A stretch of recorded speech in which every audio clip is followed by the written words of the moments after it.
다섯 번째 우리 성경의 장별 요약 정리는 사도행전입니다. 사도행전은 우리가 처음에 누가복음에서도 얘기했듯이 데오빌로라는 사람에게 쓴 이방인이었던 의사 누가에 쓴 편지가 바로 사도행전입니다. 어, 사도 바울의 전도 여행 때 2차 전도 여행부터 따라다녔던 이 의사 누가는 누가복음에서는 데오빌로 각하여라고 존칭어를 썼다면 이 사도행전에서부터는 친애하는 이 데오빌로 친구여라고 그를 이제 편하게 대하는 모습을 볼 수가 있습니다. 그 말은 데오빌로라는 이 사람이 어, 데오빌로, 데오스, 필로에 하나님을 사랑하는 이 가명이죠. 하나님을 사랑한다는 가명을 가지고 있는 이 고위 관리였던 이 데오빌로는 누가복음의 말씀을 전해 듣고 예수 그리스도를 영접해서 이제는 공동체 안에 포함된 사람입니다. 자, 그에게 사도행전을 통하여서 어떻게 이 성령의 역사를 통하여서 교회들이 세워지게 되고 복음이 증거되는 이야기가 이 사도행전의 이야기입니다. 우리가 사도행전을 좀 주의 깊게 살펴봐야 되는 이유는요. 사도행전, 특별히 사도 바울의 전도 여행을 통하여서 이방 지역 가운데 교회들이 세워지게 되거든요. 그때 이방 지역의 교회들이 세워지는 그 교회를 이 사도 바울이 일일이 목양할 수 없기 때문에 편지를 보내서 그 교회에 서신서를 보내게 됩니다. 그게 우리가 알고 있는 이 바울 서신이고 또 바울을 제외한 나머지 사도들이 보낸 편지를 우리가 일반 서신이라고 얘기를 합니다. 그래서 지도도 나오고 또 지명도 나옵니다. 우리가 사도행전을 잘 이해한다면 나머지 신약 성경은 쉽게 우리가 이해할 수 있습니다.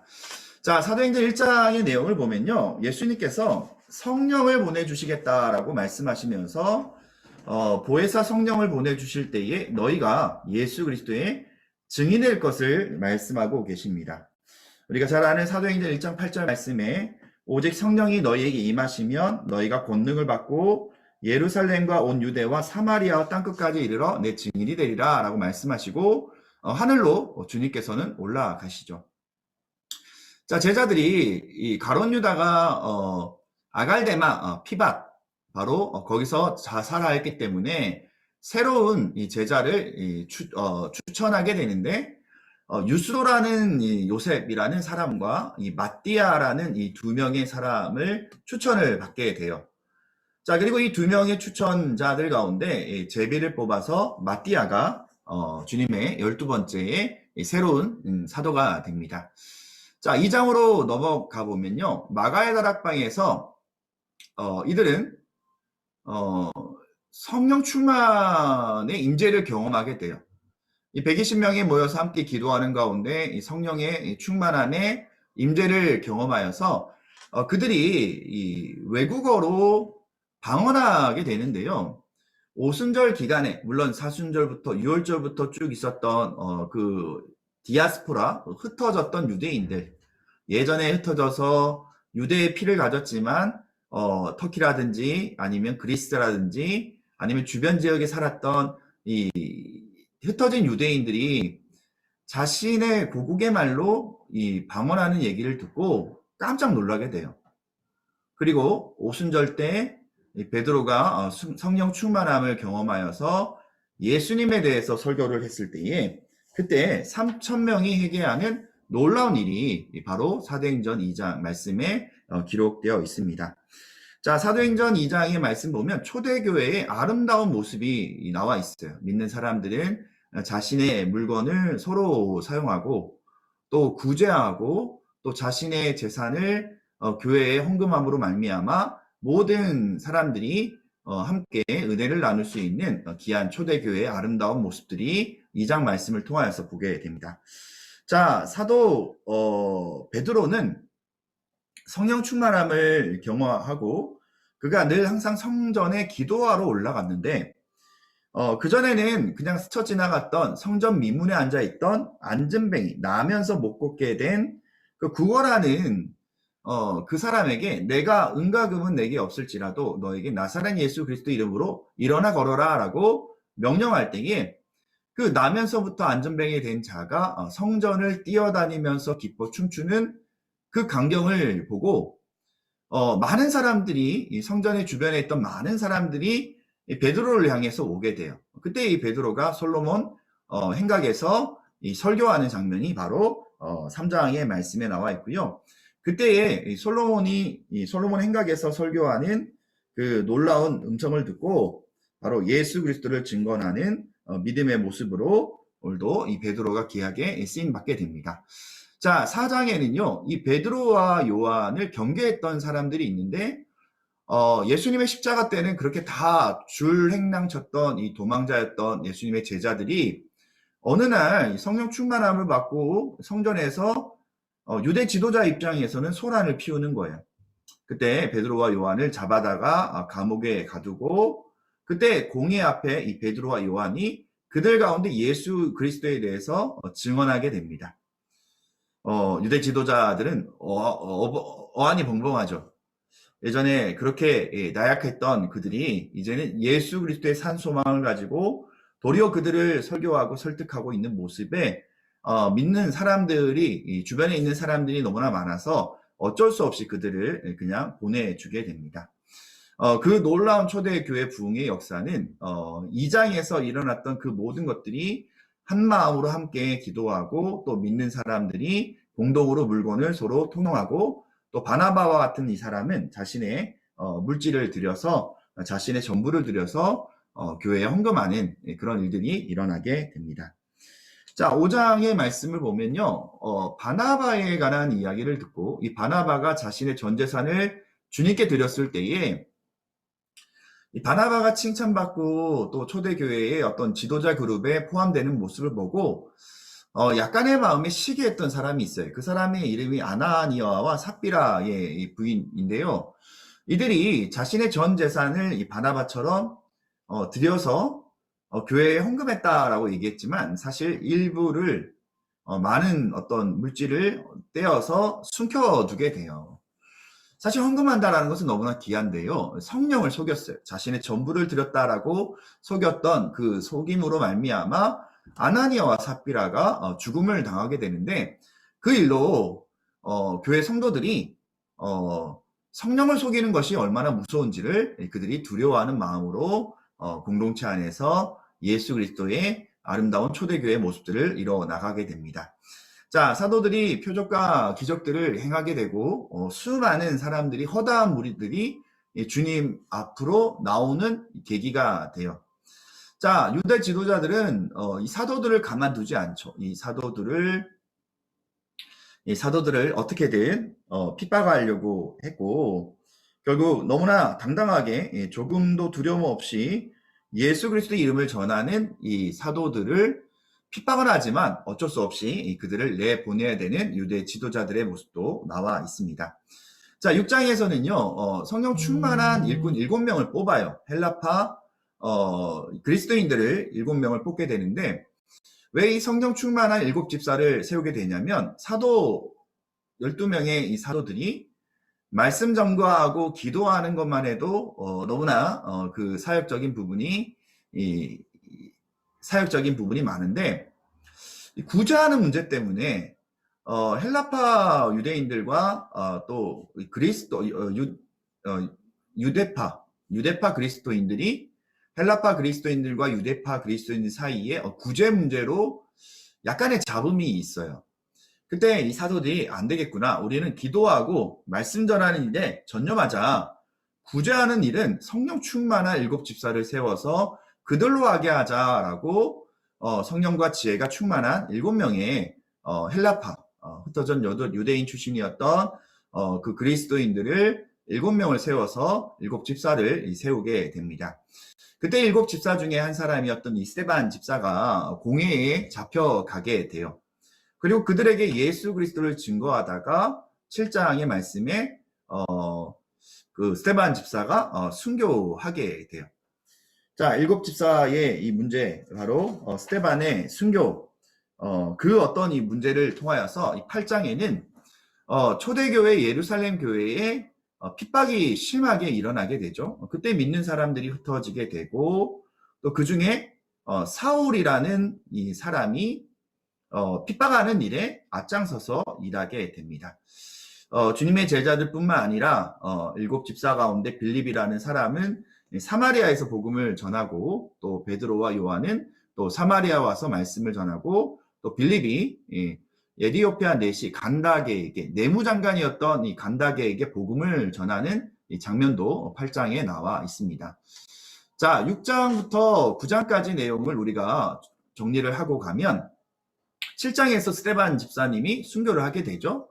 그리고 같은 일곱 집사 중에 한 사람이었던 이 빌립이 처음으로 이방 지역이었던 사마리아, 왜냐하면 이 사마리아 사람들을 개처럼 여겼던 유대인들의 입장에서 보면 이 사마리아 사람들에게 복음을 전하는 일을 해요. 그래서 이 예루살렘 중심에 있던 이 전도의 이 폭이 이방 지역까지 확산되는 계기가 되었고, 그리고 이방인 바로 에디오피아 내무장관인 내시였던 간다게에게 세례를 베푸는 이 빌립 집사님의 사역이 처음으로 이방 사람에게 시작이 돼요.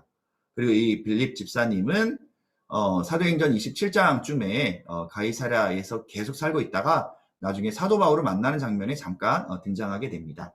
자, 그와 반대로 핍박하는 일에 쓰임받는 사람이 있는데 그 사람의 이름이 사울이에요.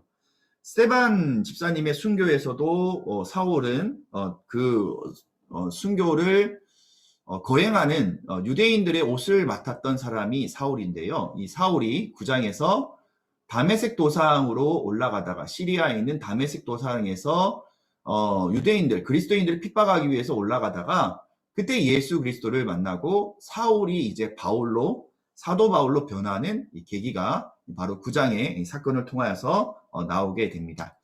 자, 9장. 사울이 다메섹으로 믿는 사람들을 핍박하러 갔죠. 또 다메섹 도상에서 주님을 만났고요. 주님의 제자 아나니아에게 사울이 안수를 받게 돼요. 사실 이 아나니아는, 그리스도인은 사울이라는 사람의 소문을 들어서 알고 있었거든요. 그래서 이 사울이 자신을 핍박하는, 그리고 그리스도인을 핍박하는 그에게 우리가 어떻게 안수하고 기도해 줄 수 있겠습니까? 하지만 주님의 명령에 순종하여서 아나니아는 사울을 위해 안수하고 기도할 때에 사울의 눈에서 꺼풀들이 떨어져서 그전에는 보지 못하였던 사울이 눈이 밝아지는 은혜를 경험하게 되었습니다.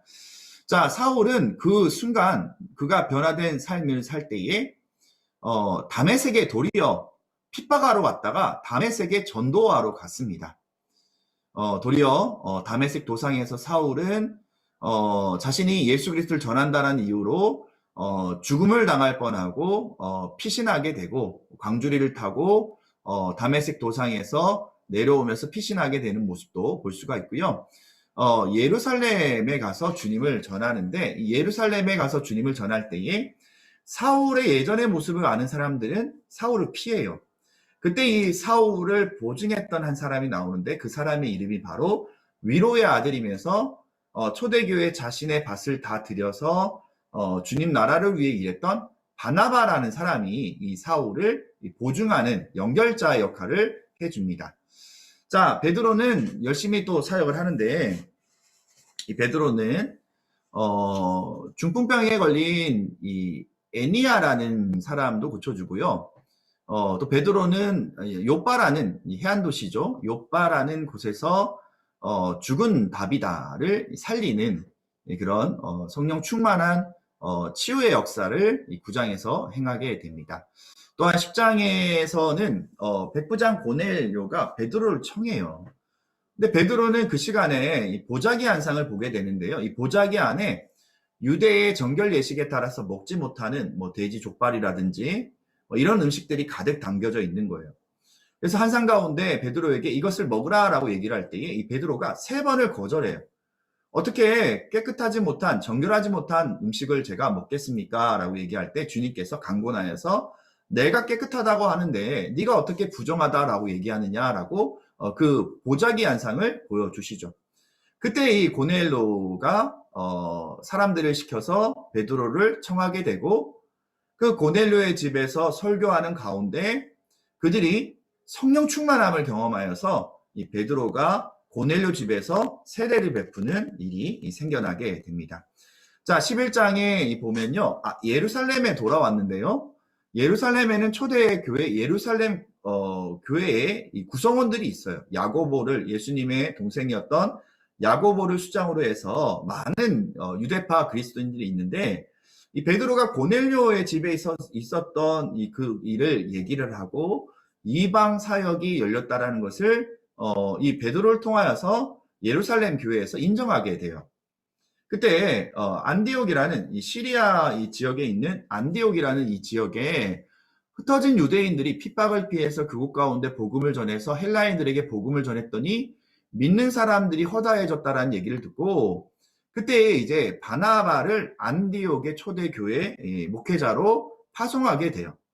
근데 바로 바나바가 안디옥에 가서 그 많은 성도들이 있어서 자신과 함께 사역할 수 있는 사람으로 사도 바울이 지금 집에 있는 다소라는 이 지역에서 사도 바울을 데려다가 안디옥에서 제1차 목회자의 사역을 감당하게 됩니다.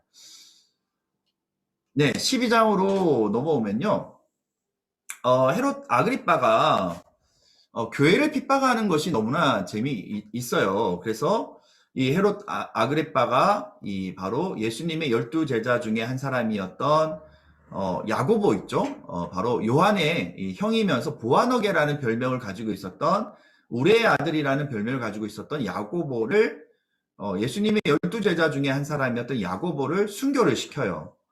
그랬더니 유대인의 반응이 폭발적인 거예요. 그래서 이번에는 베드로를 죽이기 위하여서 베드로를 잡아서 감옥에 가두고 그 다음날 이제 죽이려고 했는데 천사가 이 베드로를 감옥에서 끌어내어서 이 베드로를 마가의 다락방으로 그렇게 다시 인도를 하는 거예요.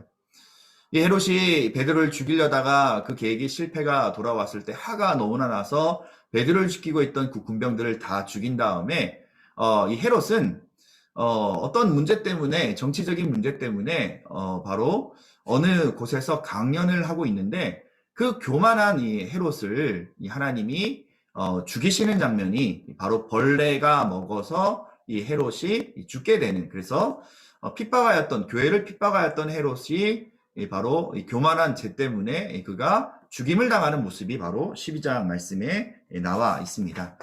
자, 13장에 이 안디옥 교회에서 이방인 교회였던 이 안디옥 교회에서 전도 여행을 위하여서 이 바나바와 사울을 구브로 키프로스라는 곳으로 이제 파송을 해요.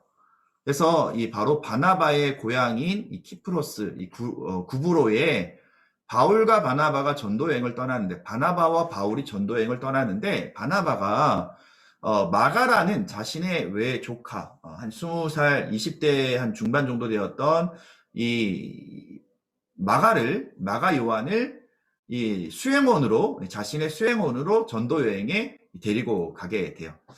자, 키프로스에 갔을 때에 거기서 1차 전도 여행의 모습입니다. 우리가 다음에 지도로 우리가 함께 살펴보도록 하겠습니다.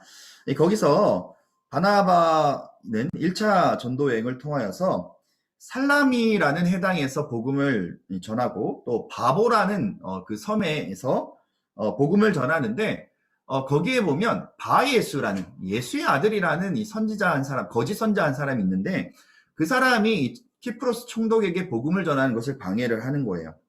이 서기오라는 이름을 가지고 있는 이 키프로스의 이 총독이 복음을 듣기 전에 이 바예수라는 거짓 선지자가 계속해서 방해를 할 때에 이 사도 바울이 도리어 그 해방을 무너뜨리고 이 키프로스의 총독인 이 서기오 바울이 복음을 받아들이는 놀라운 은혜를 경험하게 됩니다. 자, 이제 구브로를 떠나서 전도 여행을 우리가 보시면 살라미에서 복음을 전하고 바보에서 거짓 선지자 바예수라는 사람의 이 방해를 물리치고 이 총독 서기오 바울에게 복음을 전하는 은혜가 여기 구브로에서 있었고요. 그 다음에 이제 우리가 버가라는 지역으로 우리가 전도 여행을 떠나게 돼요. 자, 소아시아라는 이 버가라는 지역에 전도 여행을 떠났을 때에 이때에 이탈자가 발생을 해요. 더 힘을 얻어야 되는 이 복음의 길에 마가 요한이 이 전도 여행이 힘들고 또 사도 바울과 의견이 맞지 않아서 그가 예루살렘으로 되돌아가 버려요. 그런 어떤 어려움들이 있었지만 그럼에도 불구하고 사도 바울의 일행은 비시디아 안디옥에서 이 복음을 전하게 되고 또 그 다음에 이 바울이 이방인에게 전도할 때마다 유대인들이 쫓아다니면서 바울을 때리고 돌팔매하고 쫓아내는, 그래서 이제 바울과 바나바가 이고니온이라는 곳에서 이 복음을 증거하는, 그래서 이고니온이라서 약간의 해프닝이 있었죠. 거기서 바로 이 사도 바울과 바나바를 신성시 여기는 그런 어떤 제사를 할 때에 바로 사도 바울과 바나바가 자신의 옷을 찢으면서 하나님 앞에만 예배해라라고 그 더러운 이 제사를 파해버리는 이 장면도 성경 가운데 나와 있습니다. 자, 14장의 모습을 보면요, 이고니온에서 복음을 전하고 루스드라에서 걷지 못하는 사람을 치료하고 거기서 자신에게 신으로 제사 지내려고 하는 그 사람들을 만류하고 그리고 바울과 바나바가 이제 안디옥으로 1차 전대행을 마치고 돌아와서 교회에서 얼마나 많은 사람들이 복음을 얻었는지에 대해서 그가 얘기하면서 1차 전도여행을 끝내게 됩니다.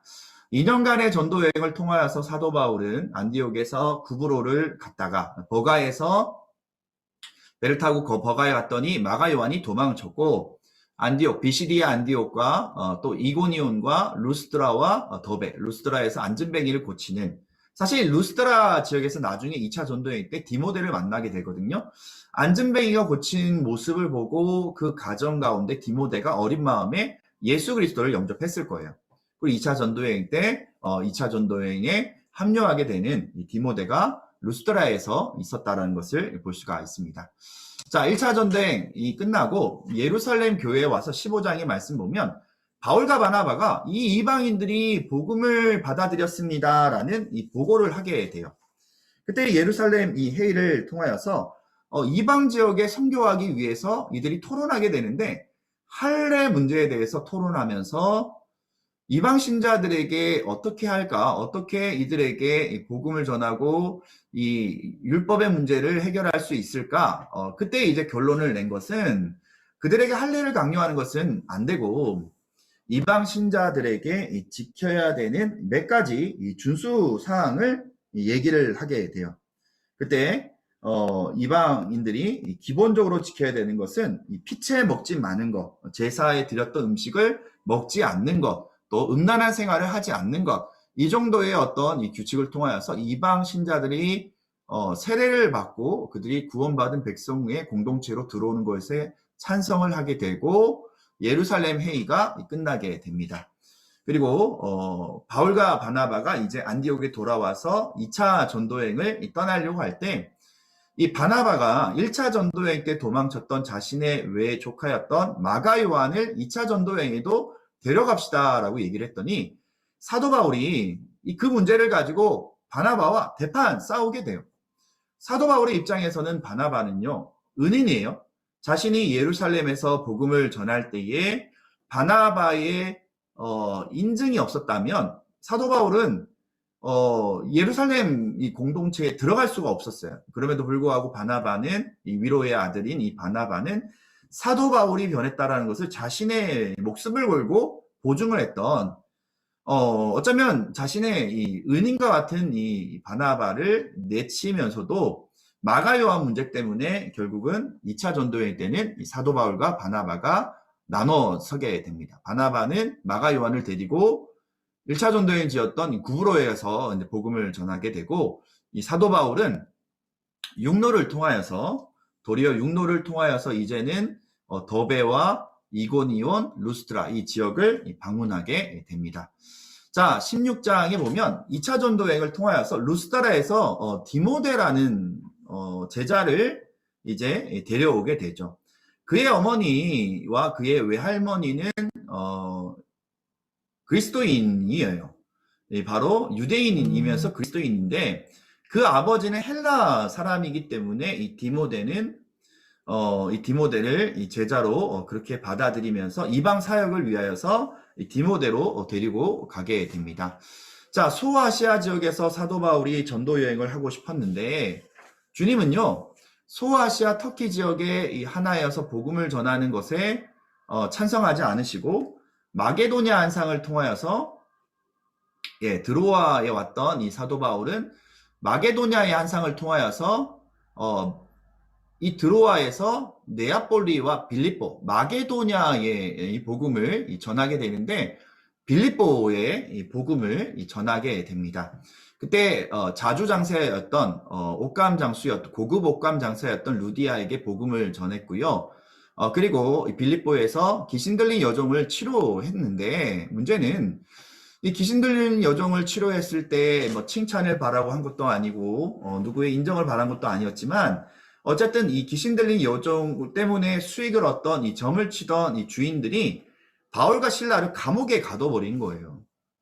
근데 도리어 감옥에 갇힘으로 억울하다고 하나님을 원망한 것이 아니라 바울과 신라가 기도하고 찬양하는 가운데 지진이 나서 옥문이 열리게 되고 빌립보 간수가 제수들이 도망간 줄 알고 자결하려고 할 때에 사도 바울과 신라가 간수의 생명을 구원해 주죠. 그때 간수가 어찌해서 제가 구원을 얻을 수 있겠습니까? 라고 얘기했을 때 주 예수를 믿으라 그리하면 너와 내 집이 구원을 얻으리라 라고 그에게 복음을 전하고 자신의 그 간수의 집에 가서 그 가족들에게 복음을 전하고 세례를 주는 그리고 빌립보에서 이제 사도 바울은 감옥에서 풀려나게 되고 또 억지로 유대인들이 이 바울과 신라를 빌립보에서 쫓아내게 됩니다.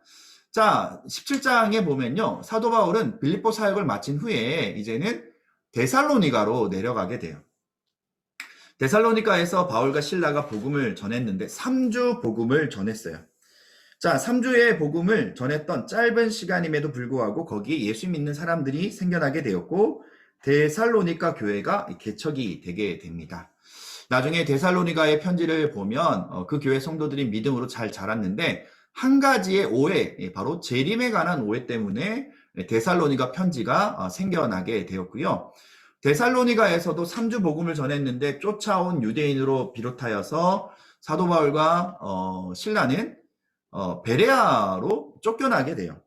그래서 이 베레아에 도착한 이들은 유대인 해당에서 복음을 날마다 전했더니 베레아 사람들 중에 복음을 받아들이고 예수 그리스도를 믿는 이 사람들이 생겨나게 되었는데 베레아에서도 마찬가지로 유대인들이 바로 데살로니가부터 따라온 유대인들이 바울을 해방하기 때문에 결국 신라와 디모데는 바로 베레아에 놔두고 특별히 바울은 아덴으로 배를 타고 아덴으로 그렇게 전도하러 가는 장면이 바로 17장 말씀에 나와 있습니다.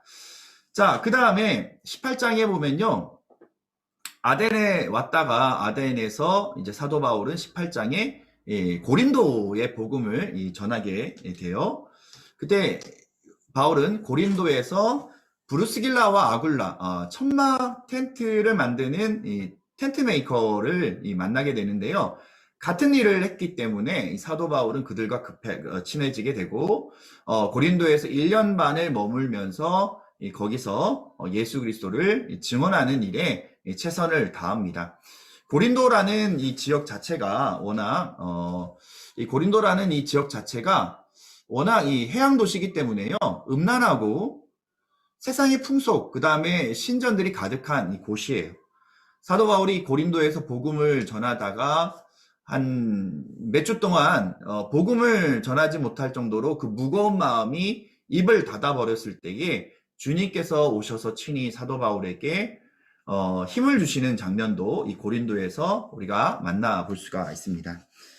또한 이 사도 바울은 해당장 그리스보의 집에서 이제 머물면서 복음을 전하게 되고 결국은 이 18장에 와서 안디옥으로 그렇게 오게 되는데 그때 에베소에서 브루스길라와 아굴라가 헤어지게 되고요.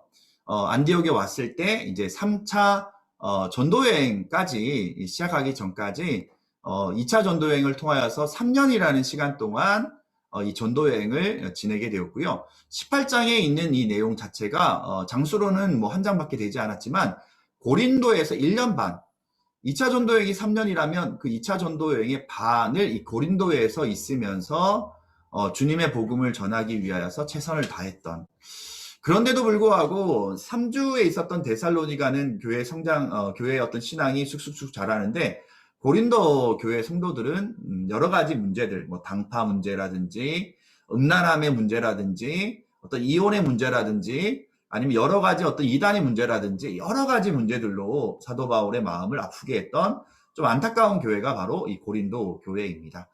자, 18장으로 넘어가서 보면 23절쯤에 보면 2차 전도 여행이 시작이 돼요. 안디옥에 돌아온 다음에 그 다음에 다시 이 사도 바울은 3차 전도 여행을 떠나게 되고, 그때 이제 아볼로라는 사람을 만나서 이 아볼로가 에베소와 고린도에서 복음을 전하는 그 일을 감당하는 것이 바로 3차 전도 여행 시작과 함께 있었던 이야기고요. 19장으로 가면 우리가 2차 전도 여행 때는 이 고린도라는 곳에서 1년 반이라는 그 반 정도의 전도 여행 중에 반 정도의 시간을 사용했다면 3차 전도 여행은 4년이라는 시간인데 에베소에서만 2년 동안 있어요. 두란노 소원이라는 곳을 열어서 이 에베소에서 주의 제자들을 가리키는데, 이전에는 찾아다니면서 교회를 세웠다면 이제는 한 자리 두란노 소원에서 2년이라는 시간을 있으면서 그 주변의 밀레라든지 아니면 그 옆에 있는 골로세라든지 그 주변에 있는 소아시아 이 지역의 장로들을 불러서 그들을 제자 양육하는 사역이 바로 이 두란노 소원의 사역 가운데 있었고요. 이 사도 바울은 이제 2년이라는 시간을 동안 에베소에 있다가 2차 전도 여행 때 있었던 그 교회들, 빌립보라든지 데살로니가라든지 그 다음에 고린도 교회를 되돌아보고, 그 다음에 에베소에 들리지 못하고 바로 예루살렘으로 그렇게 들어가면서 3차 전도 여행이 끝나게 됩니다. 자, 20장의 이 말씀을 보면, 사도 바울은 마케도냐로 다니면서 복음을 다시 전하죠. 2차 전도 여행 때 세워졌던 빌립보 교회라든지 데살로니가 교회라든지 이런 교회, 고린도 교회라든지 이런 교회를 돌보고, 그 다음에 드로아로 와서 거기서 이제 강론하는 가운데 이 설교가 길어지니까요. 3층 창턱에 앉아서 설교를 듣던 유두고라는 청년이 떨어져서 숨이 끊어졌어요. 그런데 이 사도 바울이 유두고에 숨이 붙어 있는 것을 보고 유두고가 다시 살아나는, 이 바울이 유두고를 살리는 모습도 우리는 20장 말씀을 통해서 볼 수가 있고요. 드로아에서 이제 밀레도라는 곳에 가서 그곳에서 에베소 장로들을 초청해요. 이제 시간이 없기 때문에, 배를 타고 빨리 가야 되기 때문에, 왜냐하면 이 마게도니아 지역에서 예루살렘 교회가 기근이 들었다는 얘기를 듣고 구제원금을 모아줘요. 그래서 이 사도 바울이 빨리 명절 전에 예루살렘에 들어가서 이 예루살렘 교회에 이 구제연금을 드릴 수 있도록 조마조마한 마음을 가지고 에베소에 들리지 못하고 장로들만 초청하여서 그들에게 고별 설교하고 그들과 울면서 헤어지는 이 장면을 우리가 볼 수가 있습니다. 자, 21장으로 넘어가면 드디어 예루살렘으로 가게 되는데, 가버나움, 우리가 빌립이 있었던 그 지역 우리가 볼 수가 있었죠. 그래서 가이사랴라는 곳에 이 해안가 도시에 이 빌립이 살고 있었는데, 이 빌립을 만나게 돼요. 이 빌립의 딸들이 바울이 예루살렘에 들어가면 이들이 성령께서 말씀해 주시는데 묶인 자로 로마로 잡혀간다라는 얘기를 들었지만, 그럼에도 불구하고 바울은 사명 감당하기 위하여서 예루살렘으로 결국 들어가게 되고, 바울이 초대 교회의 수장인 야고보를 방문하여서 어떻게 하는 것이 좋겠습니까? 유대인들이 자신들을 지금 죽이려고 하는데 어떻게 하는 게 좋을까? 그때 이제 정결 예식을 예루살렘 교회에 이제 재정이 없어서 정결 예식을 하지 못하는 4명의 사람들의 비용을 이 바울이 대면서 정결 예식을 하는 가운데 유대인들이 소란을 일으켜서 바울을 잡아가요. 폭행하게 돼요. 그때 이 천부장이 무슨 일인가 싶어서 이 바울을 잡아다가 이 바울이 백성들에게 이 허락을 받아서 그들에게 설교하는 장면이 21장의 말씀에 나와 있습니다. 자, 22장에는 바울이 연설하는데 그가 있었던 일을 다 얘기를 해요. 유대인들이 바로 다메섹에서 바울이 예수님 만난 거, 또 예루살렘에 있었던 일들, 이런 어떤 이 복음에 관한 이야기를 하지만 유대인들이 바울을 여전히 죽이려고 할 때에 그때 이 천부장이 바울의 어떤 큰 죄인인가 싶어서 그를 감옥에 가두고 때리려고 하는 순간에 바울이 이런 얘기를 해요. 내가 로마 시민인데 어떻게 죄를 다루지도 않고 나를 폭행하고 나를 가둘 수 있습니까? 라는 이야기에 천부장이 놀래서 자신은 시민권을 돈으로 샀는데 너는 어떻게 나면서부터 시민권을 가졌느냐라고 부러워하는 장면도 22장에 나와 있고요.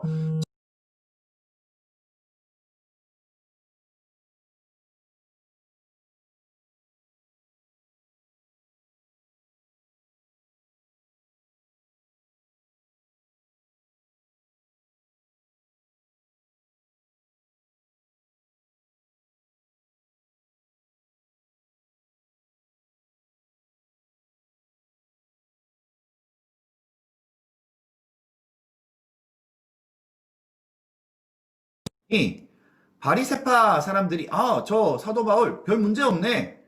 사두개인은 무슨 얘기냐?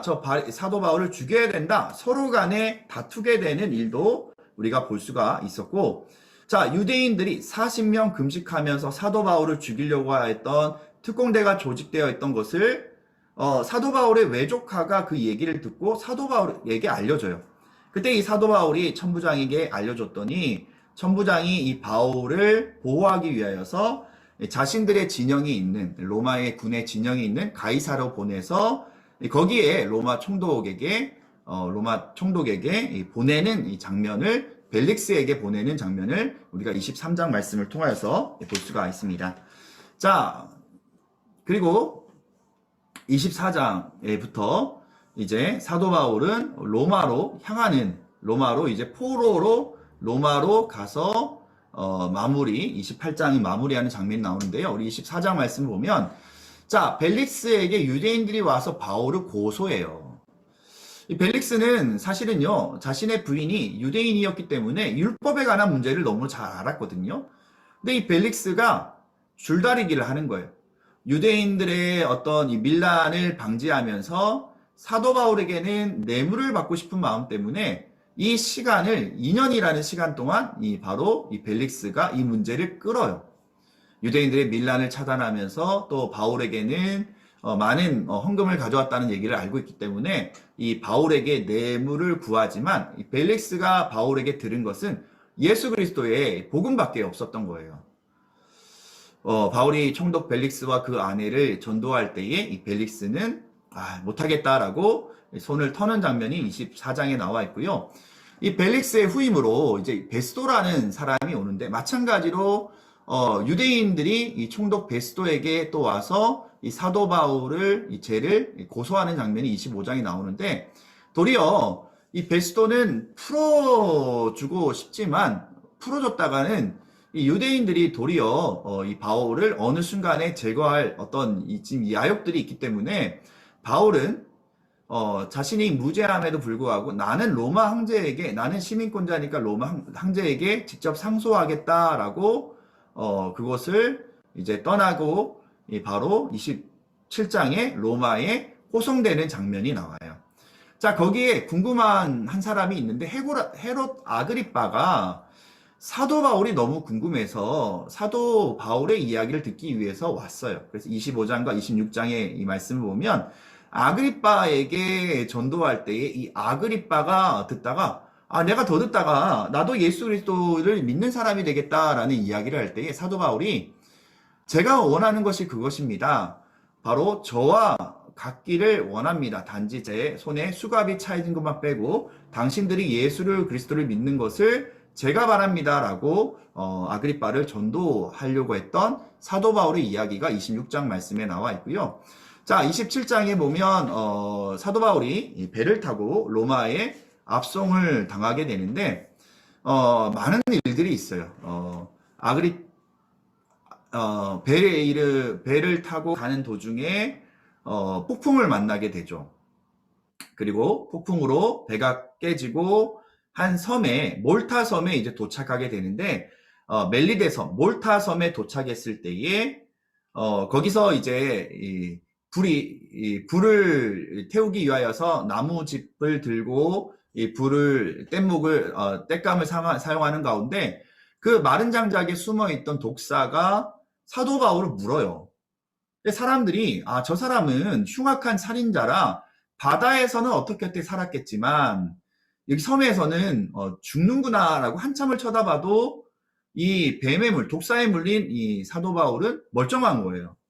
그리고 도리어 사도 바울은 그 섬에 이 몰타 섬의 추장이었던 보블리오 아버지의 열병과 이지를 고쳐주게 되고 또 멜리데 섬의 사람들의 융숭한 대접을 받고 이제 드디어 사도 바울이 로마에 도착하여서 사도 바울이 2년 동안 가택연금을 당하긴 하지만 그곳에서 복음을 전하는 그 성령의 사도행전의 연결고리가 28장 말씀으로 마무리되는 모습을 볼 수가 있습니다. 물론 28장의 이 말씀 이후에도 사도 바울은 4차 전도여행, 또 5차 전도여행, 그리고 그가 이 로마의 네로 왕자에게 잡혀서 순교당하기까지 복음의 열정을 거두지 않고 주님의 순교에 귀한 열매가 되는 사도 바울의 이야기를, 성령의 행전을 오늘도 지금도 우리에게도 계속해서 일어나고 있다는 것을 볼 수가 있습니다.